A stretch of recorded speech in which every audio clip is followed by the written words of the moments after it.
Hello everyone, welcome back to my channel. कैसे हो आप सब लोग? आशा करती हूँ आप सब लोग बहुत अच्छे से होंगे। और माता रानी विराजमान है। मेरा 9 दिन का फास्ट है और आप सभी लोगों को नवरात्रि की बहुत बहुत सारी शुभकामनाएं। माता रानी आप लोगों की हर मनोकामना, हर इच्छा पूरी करें। जीवन में खुश रहिए, खुशहाल रहिए, परिवार के साथ अच्छे से रहिए, मस्त रहिए बिल्कुल। तो आज के ब्लॉग में कुछ और नहीं है, मैं सिर्फ आप लोगों से अपना एक्सपीरियंस शेयर करना चाहती हूँ। आज के ब्लॉग में मैं आप लोगों से ये शेयर करूंगी कि मैंने नवरात्रि का व्रत कब और कैसे शुरू किया, 9 डेज का फास्ट, और अभी तक मेरा एक्सपीरियंस क्या रहा है, अब मैं कैसा महसूस करती हूँ। सबसे पहले माता रानी को प्रणाम। आप लोगों के सामने विराजमान है, आप लोग दर्शन कर लीजिए इनके। और आज थोड़ी ना गर्मी ज्यादा है, पसीने पसीने हो रहे हैं बिल्कुल। यहाँ पे पंखा वगैरह भी नहीं चला सकते, और इस एरिया में मतलब लिविंग रूम में मैंने स्थापित किया है तो यहाँ पे एसी भी नहीं है, पंखा नहीं चल सकता क्योंकि हमारी अखंड ज्योत प्रज्वलित है। और गर्मी मौसम में वैसे ही है, हर जगह ही गर्मी हो रही है। तो चलिए ज़्यादा देर नहीं करते, अपनी बातचीत शुरू करते हैं। तो मैंने मतलब मेरे मम्मी पापा दोनों ही बहुत ही जैसे धार्मिक स्वभाव के थे। भगवान में, देवी देवताओं में उनकी बहुत श्रद्धा थी, आस्था थी, मानते थे बहुत ज़्यादा। तो मेरी मम्मी जो है, जब से मैंने होश संभाला तब से उनको देखा था हमेशा नवरात्रि का 9 दिन का व्रत रखते हुए, और बहुत ही विधि विधान अच्छे से रखती थी वो। मैं तो जितनी चीज़ें वो फॉलो करती थी उतना नहीं कर पाती हूँ, पर फिर भी कोशिश करती जितना मेरे से ज़्यादा हो सके उतना करने की।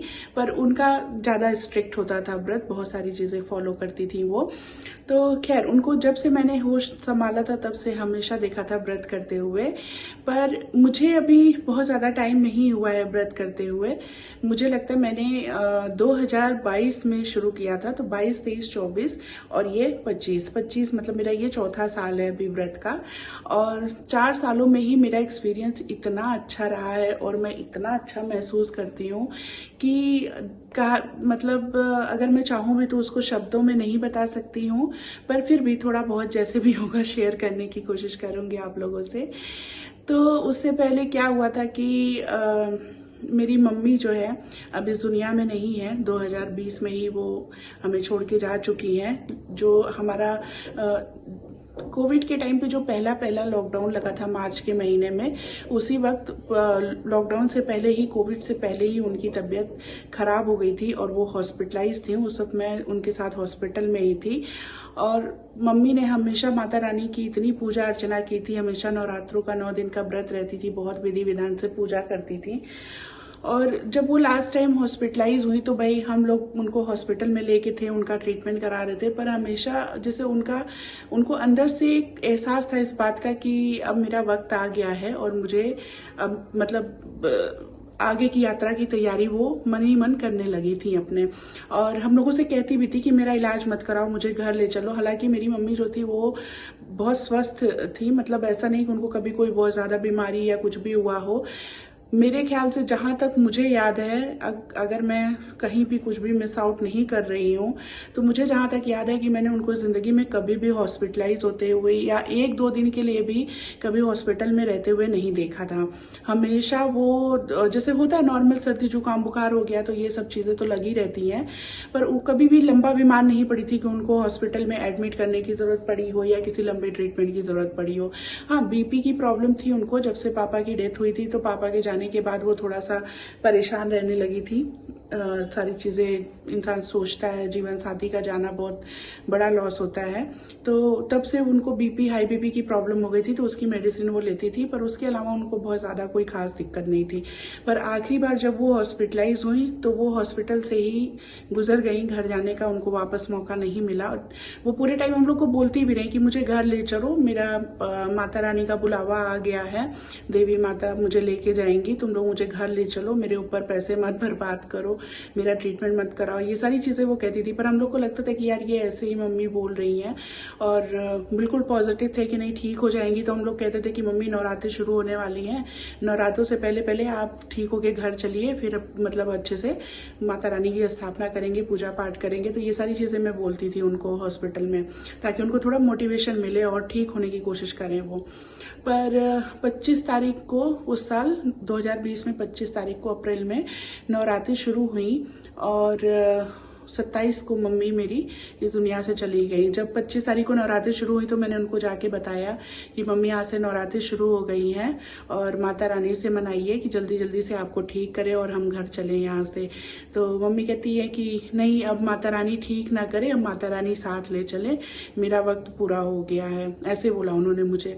तो मुझे मतलब मैंने अजीब सा भी लगा मुझे, एक तरह से कह लो कि उस वक्त थोड़ी सी मुझे चिढ़ मचे कि ये क्यों इतना अपना विल पावर कम कर रही है, क्यों ऐसे बोल रही है। पर अब सोचती हूँ तो मुझे लगता है कि शायद उनको पता था कि आगे क्या होने वाला है, उनका इंट्यूशन बहुत स्ट्रांग था और वो जानती थी कि अब आगे क्या होने वाला है। तो 25 मार्च को नवरात्रि शुरू हुई थी और 26 तारीख को मम्मी की तबीयत थोड़ा रात में ज़्यादा गड़बड़ हुई, ज़्यादा खराब हो गई और रात भर वो मतलब उनका जैसे चलता रहा सारा ट्रीटमेंट वगैरह सब कुछ, लेकिन वो संभल नहीं पाई और 27 मार्च की सुबह सुबह वो इस दुनिया से चली गई।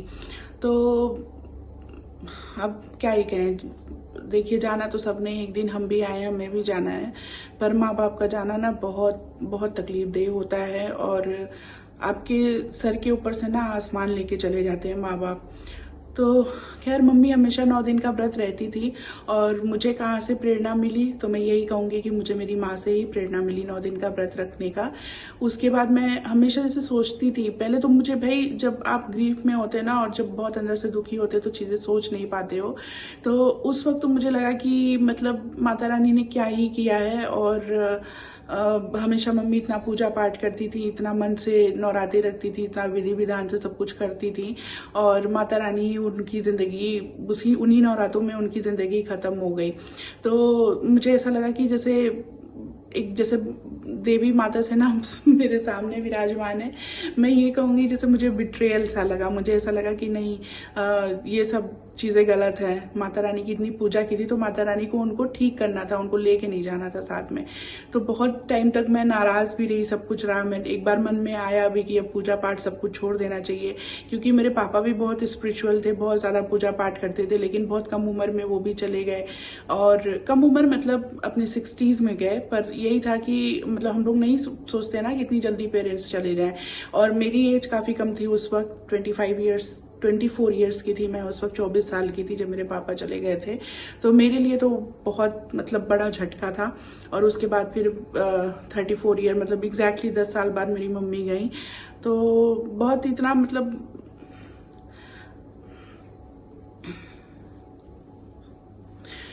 तो उस वक्त तो ऐसा लगता था कि जैसे पूजा पाठ करने से कुछ नहीं होता, ये सब नहीं होता, वो नहीं होता, मतलब जैसे होता ना एक बिलीफ आपका हिलने लगता है।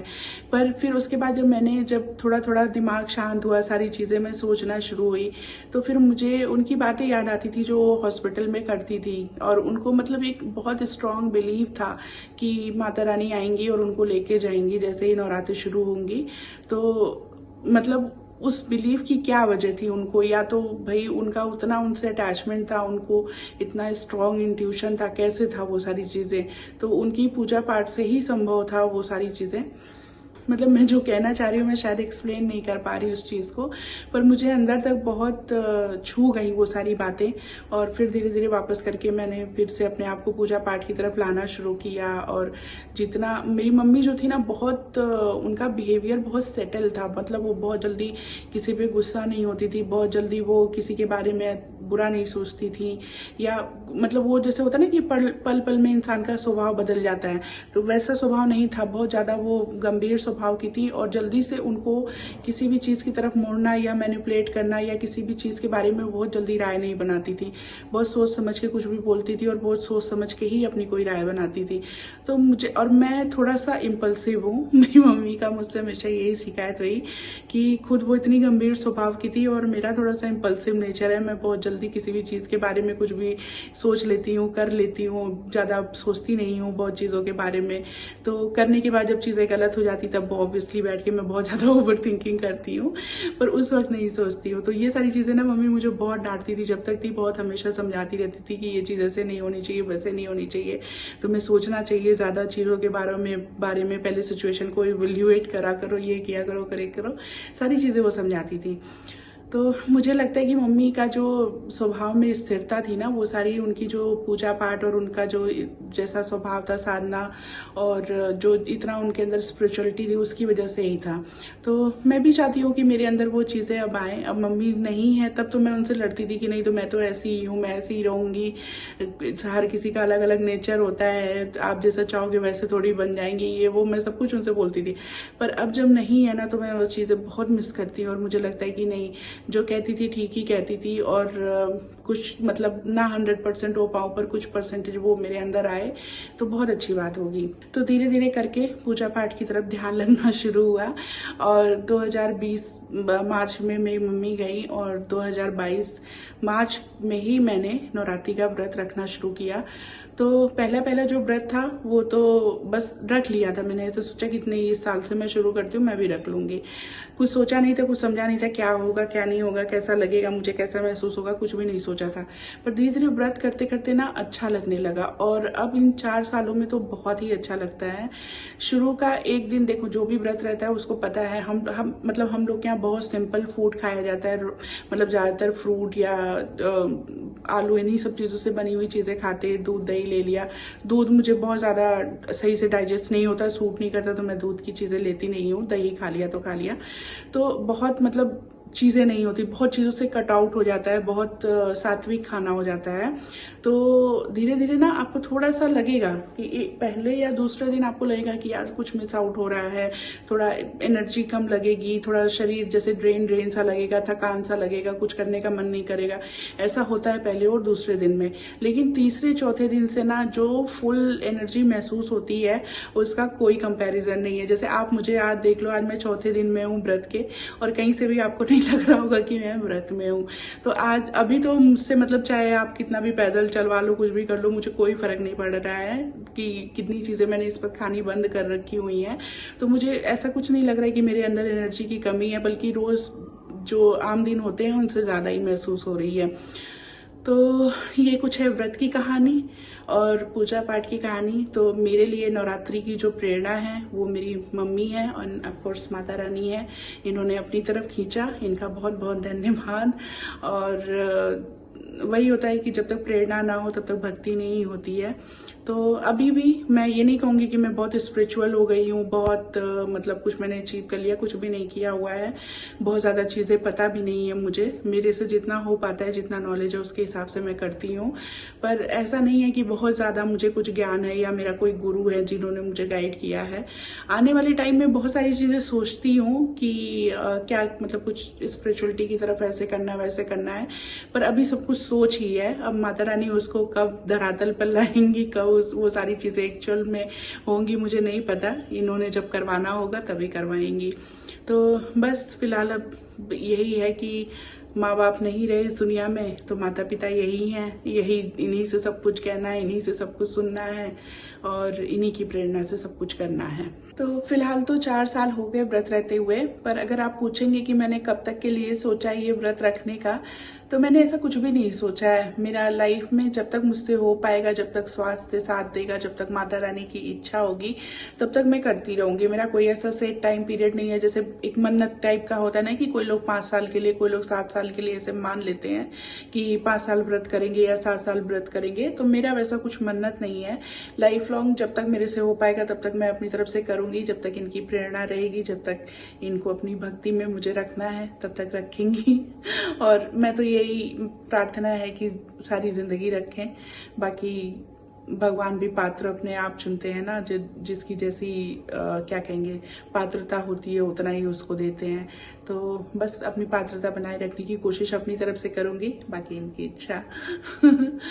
तो बस यही है मेरी 9 दिन के व्रत की कहानी।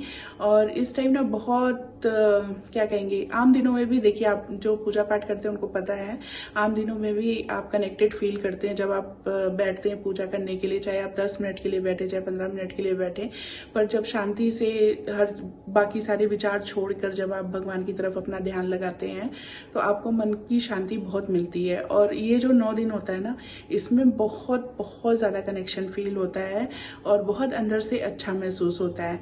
बहुत ज़रूरी नहीं कि आपको बहुत सारे मंत्र आए, जैसे मुझे भी नहीं आते, मैं आपको पहले ही मैं बता चुकी हूँ कि मुझे बहुत ज़्यादा कुछ नहीं आता है।